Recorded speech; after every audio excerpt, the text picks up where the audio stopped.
ನಮಸ್ಕಾರ ವೀಕ್ಷಕರಿಗೆ. ನನ್ನ ಹೆಸರು ಬೆಟ್ಟೇಗೌಡ ಅಂತ, ನಿವೃತ್ತ ಪೊಲೀಸ್ ಅಧಿಕಾರಿಗಳ ಕ್ಷೇಮಾಭಿವೃದ್ಧಿ ಸಂಘದ ಅಧ್ಯಕ್ಷ. ನಾವು ಸಾಮಾನ್ಯವಾಗಿ ನಮ್ಮ ಈ ನಿವೃತ್ತ ಪೊಲೀಸ್ ಅಧಿಕಾರಿಗಳ ಸಂಘದ ವತಿಯಿಂದ ಪ್ರತಿ ವರ್ಷ 4-6 ಬಾರಿ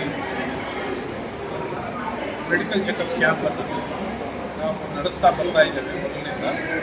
ಸೊ ಹಾಗೆ ಈ ವರ್ಷಕ್ಕೆ ಈ 6 ತಿಂಗಳಲ್ಲಿ ಎರಡನೇ ಒಂದು ಆರೋಗ್ಯ ತಪಾಸಣಾ ಶಿಬಿರ, ಇದನ್ನು ನವ ಇಂಡಿಯಾ ಅವರ ಸಹಭಾಗಿತ್ವದಲ್ಲಿ ನಾವು ಇದನ್ನು ನಡೆಸಿದ್ದೇವೆ.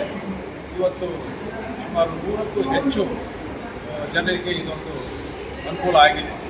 ಎಲ್ಲರೂ ನಾವು ಏನು ನವ ಇಂಡಿಯಾದಿಂದ ಅರೇಂಜ್ ಮಾಡಿದ್ವಿ, ಬ್ಲಡ್ ಪ್ರೆಷರ್ ಇರ್ಬೋದು, ಬಿ ಪಿ ಇರ್ಬೋದು, ಶುಗರ್ ಇರ್ಬೋದು, ಮತ್ತು ಬೋನ್ ಡೆನ್ಸಿಟಿ, ECG, ಮತ್ತು ಕಣ್ಣು ತಪಾಸಣೆ, ಹೀಗೆ ಹಲವಾರು ಆಯಾಮಗಳಲ್ಲಿ ಇದನ್ನು ಮೆಡಿಕಲ್ ಚೆಕಪ್ ಮಾಡಿದ್ದಾರೆ. ಇದರಿಂದ ಸಾಕಷ್ಟು ಜನ ಬೆನಿಫಿಷರೀಸು ಹೆಚ್ಚು ಆಗಿದ್ದಾರೆ. ಮತ್ತು ನಮಗೆ ವಿಶೇಷವಾಗಿ ನಮ್ಮ ಒಂದು ಗುರಿ ಇದ್ದದ್ದು ನಮ್ಮ ಪೊಲೀಸ್ ಕಾಲೋನಿ ಹೆಣ್ಣುಮಕ್ಕಳು ಮತ್ತು ವಯಸ್ಸಾದಂಥವರು ಅವರಿಗೆಲ್ರಿಗೂ ಅನುಕೂಲ ಆಗಲಿ ಅನ್ನೋ ದೃಷ್ಟಿಯಿಂದ ಇದನ್ನು ನಾವು ಮಾಡ್ತಾ ಬಂದಿದ್ದೇವೆ.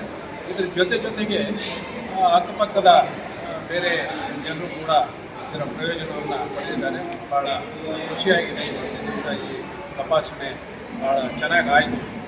ಸೊ ಇದನ್ನು ಹೀಗೆ ನಾವು ಮುಂದುವರಿಸ್ಕೊಳ್ತಾ ಬೇರೆ ಬೇರೆ ಸರ್ವಿಸ್ ಆ್ಯಕ್ಟಿವಿಟೀಸ್ಗಳು ನಾವು ಮಾಡ್ತಾ ಇರ್ತೀವಿ. ಹಾಗಾಗಿ ಇತ್ತೀಚೆಗೆ ನಾವು ಒಂದು ಗಿಡ ನೆಡುವ ಕಾರ್ಯಕ್ರಮ, ಅದರಲ್ಲಿ 100 ಗಿಡಗಳನ್ನು ನಮ್ಮ ಕಾಲೋನಿಗೆ ಮತ್ತು ಅಕ್ಕಪಕ್ಕದ ಜಾಗಗಳಲ್ಲಿ ಅದನ್ನು ಕೊಡೋದ್ರ ಮುಖಾಂತರ ಮತ್ತು ನೆಡೋದ್ರ ಮುಖಾಂತರ ಒಂದು ವಿಶ್ವ ಪರಿಸರ ದಿನವನ್ನು ಕೂಡ ಆಚರಣೆ ಮಾಡಿದ್ವಿ.